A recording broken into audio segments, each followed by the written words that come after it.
I'm trying to coax 1 or 2 more cups of coffee out of this canister. It's pretty much down to the dregs now. That was a nice long night, but apparently I really needed it. I passed out early and was just dead to the world. I love being out here. I really like sleeping in my tent, but at the moment I am really ready to be done with this trail. It's kind of funny. Once you get close to the end, you end up like psychologically being ready to finish, I think. Because when I was finishing, well, when I was reaching Katahdin, everybody else was finishing the AT. I was going on for a couple hundred miles. And I was fine. I was fired up, ready to go. Everybody else seemed worn down to a nub. By the time I got to the northern coast of Nova Scotia, I was pretty worn down, ready to stop. So if I was following my initial plan, I would actually be reaching Botcher Gap today. It's within range. However, my ride down is now arriving on Sunday. So I'm probably only going to Pat Springs because that is where the last reliable water is, and then I'll have about 7 miles to do on Sunday, and Taters will hopefully be waiting for me at Botcher Gap, so she'll have been there at the start, been there at the end. I am getting a little light on food, though skipping dinner the other day did help me, spread things out a bit, but don't worry, I carry enough coffee to survive for an extra week out here, because, priorities. You never know if you're going to break your leg and have to wait. Theoretically, once I climb up to the saddle out of here, which is a couple of miles, the trail is a lot better for the remainder. As you can see, I'm somewhat skeptical after the last month. Unfortunately, it looks like I missed out on getting moving before I had to deal with all the flies and the bees and everything. They disappeared once it got cold. Then all of a sudden this morning they reappeared with a vengeance. Fun times. So many of these little guys. Unfortunately, the bees are really digging the moisture on my shoes. So unfortunately, my tools to deal with the rip in my pant leg are kind of limited.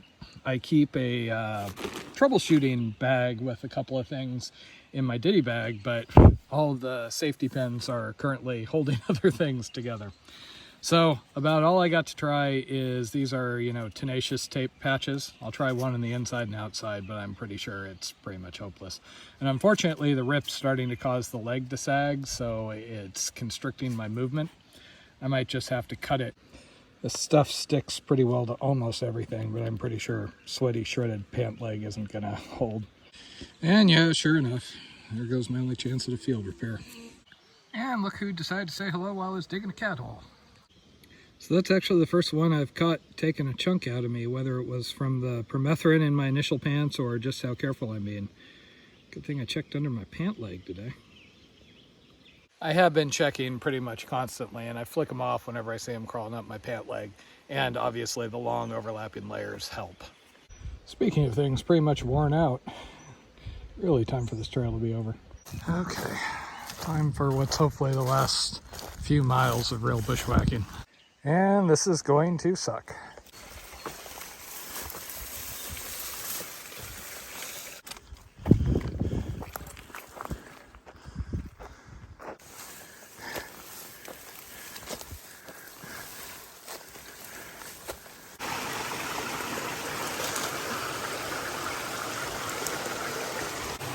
Somebody's been through here working on this.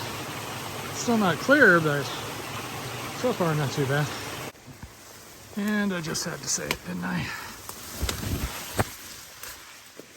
Oh, this sucks with shorts.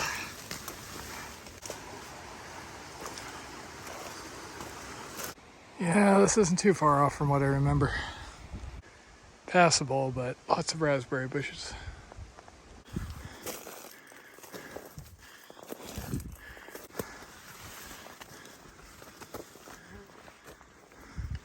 This is sweaty work.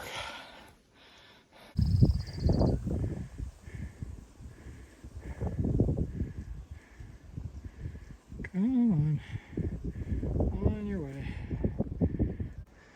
Oh, finally. Yeah.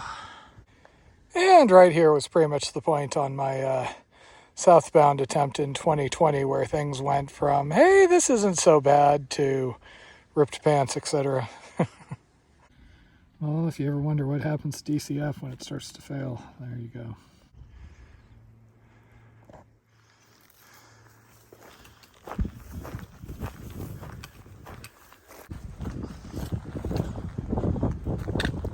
was walking along listening to my audiobook. Somebody popped down the hill above me. There's people out here peak bagging. Another guy came by.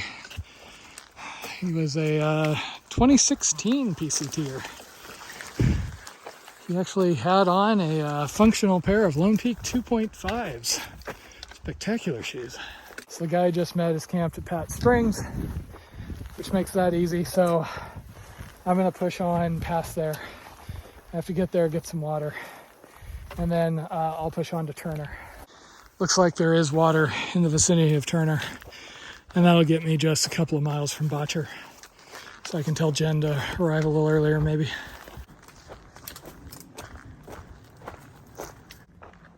Civilization and self-service.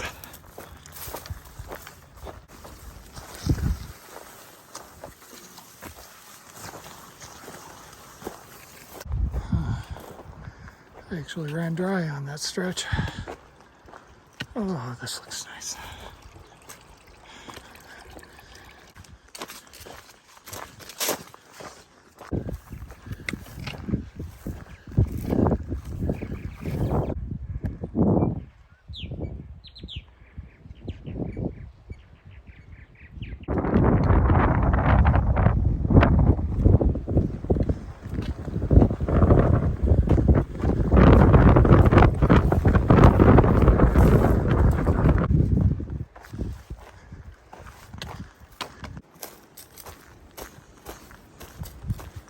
As much as I'm really ready to just be done, I've got a protected spot with internet access, so I think this is going to be it for the night. That leaves me about 5 miles to Botcher Gap in the morning, a lot of which will be downhill, theoretically. And that'll do for my last night. I am really going to miss the nights on trail, but hey, only got to survive till June 28th, right?